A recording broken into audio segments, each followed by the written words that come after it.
focus du loup à lunettes, c'est maintenant.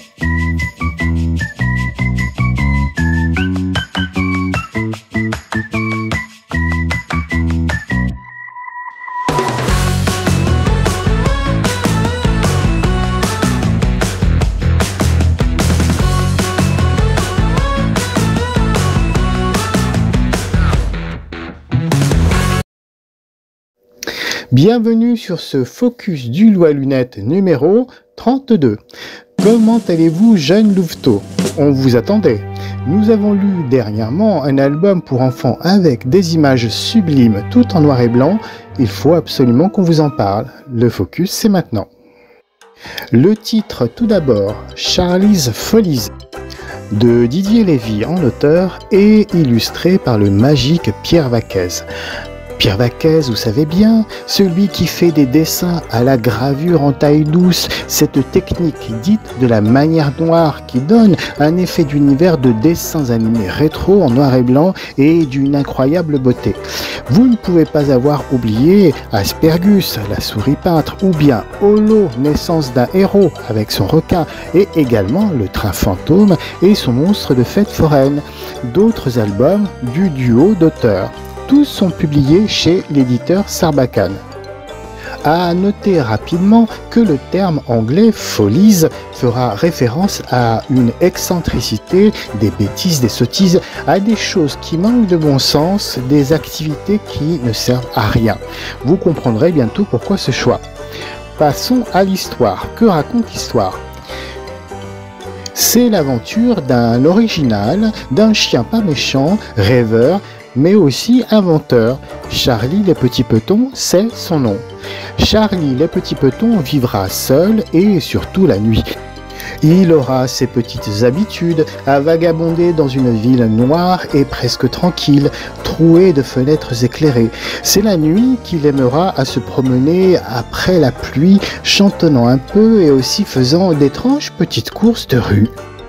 Là, dehors, il n'y aura que lui, la lune et le bruit tip-tap-top de ses pas sur le pavé, comme une mélodie de jeu de claquettes rien que pour lui. Seul, certes, mais ce chien à la posture très humaine ne donnera pas l'air pourtant sur les images de se sentir abandonné. Sur ces temps rien qu'à lui, il y bouillonnera régulièrement d'idées qui l'occuperont la journée et même le réveilleront la nuit. On le voit, Charlie levé régulièrement par ses eureka qui lui viendront des dernières récoltes de briques et de brocs effectuées dans la rue. Dans la rue ? Quelle drôle d'habitude, diriez-vous. Et puis, peut-être ajouteriez-vous que c'est ennuyeux de faire la poubelle des encombrants, à fuir le monde diurne pour son monde d'invention et à s'amuser ainsi seul comme cela. Pas pour notre Charlie Petit Peton. L'histoire imaginée par l'auteur Didier Lévy sera originale et assumera cette solitude qui ne connaîtra pas de temps perdu, bien au contraire. Qu'il est incroyable ce Charlie Petit Peton, un véritable Léonard de Vinci, si, sauf que ses robots à lui, à Charlie, feront des choses plus décalées. Charlie va inventer et monter des robots qui ne servent à rien, mais qui rendront son quotidien plus joyeux et plus pétillant. Poétique. C'est un peu des bouts de son cœur qu'il glissera là-dedans, on le comprendra. L'expression « mettre du cœur à l'ouvrage » prendra ici tout son sens. Et puis un jour, il se fera remarquer, comme cela arrive aux grands artistes chanceux, parfois dans les galeries d'art. Un couple de fortunés excentriques passeront devant ses fenêtres et se montreront époustouflés à point tel qu'ils achèteront tout. Toutes ces machines chaussées de godasses, celle à faire des bulles, celle à dresser des colibris, l'autre à enfiler des chaussettes. Quelle chance! Car la vie d'inventeur pour le plaisir, pour vous l'avouer, jeune lecteur, ne paie pas toujours, ni ne répare les trous dans les toitures. L'histoire pourrait s'arrêter là pour Charlie, qui aura là bien gagné ses journées d'effort. Oui, pourtant, une chose encore plus curieuse va se produire. Ces machines, cédées à d'autres propriétaires, donc, vont avoir le coucou déréglé et vont commencer à faire n'importe quoi. Mais pas que. Notre Charlie, chien doudingue qui aime le jazz, les claquettes, les comédies musicales américaines, va connaître lui aussi le vague à l'âme et il devra faire le choix entre ne manquer de rien financièrement, continuer à dépenser son argent ou vivre de ce qu'il aime selon ses règles et ramener ses robots à la maison. Cette drôle d'aventure amènera le public d'enfants à des interrogations peut-être. Les artistes sont-ils des rêveurs utiles pour la société? Une grande question à laquelle chacun, même les enfants, pourront répondre. Nous vous laisserons découvrir l'issue de cette histoire d'amour entre Charlie et ses robots. Cela fera sourire. Personnellement, nous avons été charmés par cette histoire très subtile de Didier Lévy, de la vie d'artiste et de génie créateur.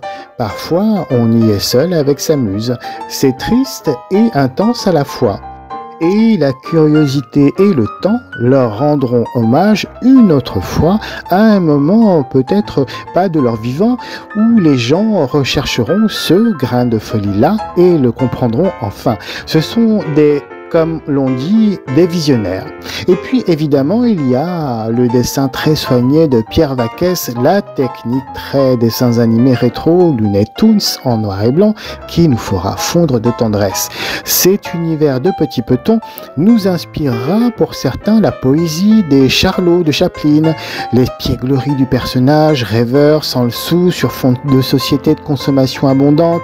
En marge de la société américaine très formatée, il arrivera pourtant à nous amuser ce Charlie.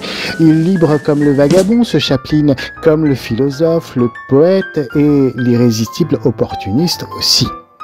Notre Charlie les petits petons aux doigts de fée finalement recyclera cette société qui jettera pas mal de restes de cette consommation. Il sera plus qu'utile, la transformant d'une magie toute nouvelle et plus légère. Voilà, Focus, c'est terminé pour l'instant. N'hésitez pas à vous rendre dans votre librairie ou votre médiathèque la plus proche pour retrouver ce petit bijou de livre. Faites-vous plaisir, bonne lecture.